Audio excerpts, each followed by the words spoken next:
I get those goosebumps every time. I need the Heimlich, throw that to the side.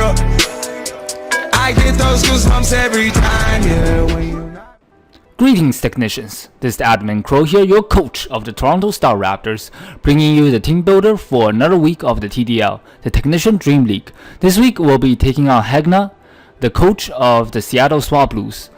And in this team builder, I'm just going to be going over the sets of what I'm going to be bringing and just my game plan going in and talk about my win conditions and how I want to, I guess, execute a match overall. And let's just get started, shall we? Oh yeah, and another thing is since we are pretty much guaranteed to clinch playoffs at this point for the TDL, I'm not going to be spending as much time in those team builders. However, of course, I still want to pop a W for the Raptors. But I'm going to be try to focus more on PCL, which is the other league that I'm participating in. So yeah, let's just get started into the team builder. So first up, we have Endeavor the Darmanitan coming back once again with a Choice Scarf, packing the ability Sheer Force, with the move Zen Headbutt, Flare Blitz, U-Turn, and Rock Slide. And the EV spreads are max attack with Jolly Nature, with just enough speed to outrun a Landorus. The rest in HP. So this thing, right, we have Victini in PCL, and this is pretty much my Victini in the TDL. You see we have Zen Headbutt here and Flare Blitz, right? This is like Victini and U-Turn. Anyways, Zen Headbutt is for the Keldeo. His roster should appear to your right by now. And Flare Blitz for everything else, just my major, I guess my main stab to hit everything else as much as possible or as hard as I can. His team is pretty fire weak in my opinion. Both of his steel types are quad weak to fire, one of them being the Ferrothorn, the other one is the Mega Scizor. And but he does have that I guess Mantine, and mainly the Mantine and whatchamacallit, Rotom Heat as his fire resist. Keldeo obviously as a water type is not all that bulky, so he's not gonna appreciate a Flare Blitz coming from a Sheer Force boosted Darmanitan anyways. U-Turn is there once again for general momentum, and Rock Slide is there as a filler move, or I guess something to hit the Rotom Heat with primarily, since I can't really go with Earthquake due to his Levitate ability. Next up, we have Gungnir the Celesteela, which is the game plan of this week, packing the Fearum Z with ability Beast Boost. The moves are Air Slash, Flamethrower, Hidden Power Ice with Autonomize. So this set is very similar to week 1 I brought versus Lo-Fi, because Hegna and Lo-Fi's team both share a common Pokemon, which is Rotom. One of them has Rotom Water, or I guess Rotom Wash, the other one has Rotom Heat. However, though, because Hegna does have Rotom Heat this week, so we can't really just pack Energy Ball for it. With this Celesteela set, I can't really touch a Rotom Heat, so the game plan is to weaken the Rotom Heat with the remainder, I guess, with my other members on the team, and then try to set up and sweep with my Gungnir the Celesteela. Air Slash is there for the Keldeo primarily, and Flamethrower for his steel types, and Hidden Power Ice for the Landorus.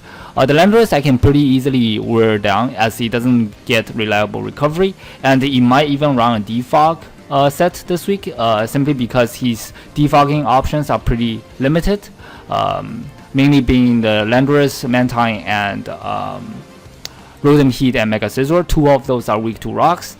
And yeah, and the EV spreads over here, I have max special attack with a Modest Nature with just enough speed to outrun a regular non-choice Scarf Keldeo, and the rest in HP and a little bit in special defense, just to try to help me take the Volt Switch from Rotom Heat a little bit better. Next up, we have Krogili the Kofag coming for the first time in TDL, I believe. I've been using Kofag quite frequently in PCL. I'm really in love with this Pokemon. So I'm going to try to bring Kofag more often in the TDL as well. Packing the leftovers with ability Mummy, and the moves are Haze, Shadow Ball, Knockoff, and Will-O-Wisp. Haze is primarily there for the Reuniclus. From Hegna's past battles, he loves setup Reuniclus, and I don't have a way to deal with it on my roster, as I don't really have a Pokemon that can learn Roar, I believe. Outside of Smeargle, obviously, and Shadow Ball is there for general stab and to hit the Reuniclus, just to hit everything on his roster outside of I guess potential bring of Incineroar, as this set is actually completely walled by Incineroar. Now I look at it, the knockoff is for everything else, and Will-O-Wisp try to burn his physical attackers.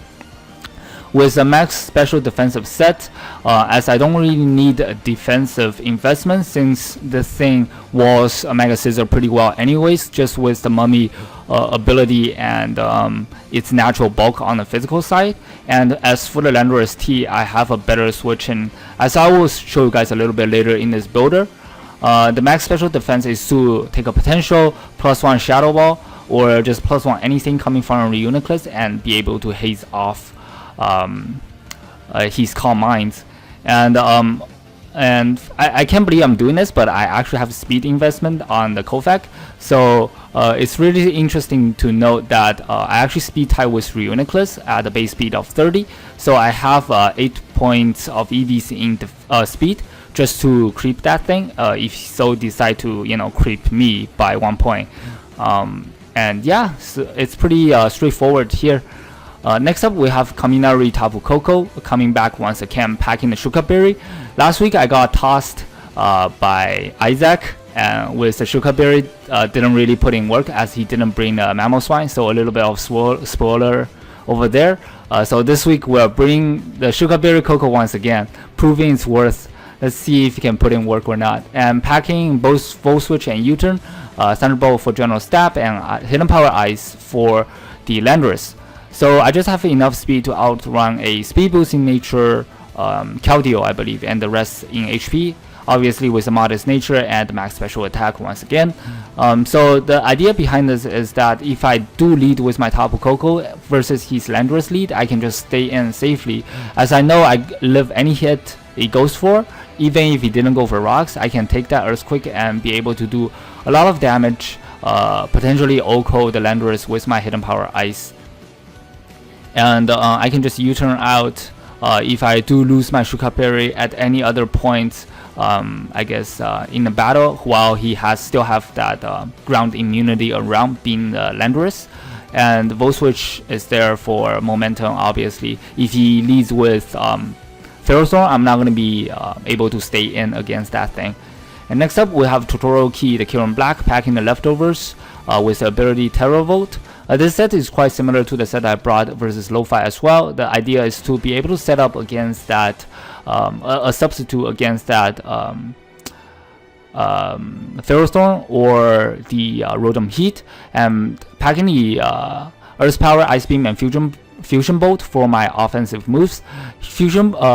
Earth Power is to hit the Rotom Heat, as my ability Terra Volt does allow me to hit through his Levitate. And Ice Beam obviously is there for general stab and the Lando and the Ferrothorn primarily. Fusion Bolt is there to hit his water types, his Mantine and Keldeo.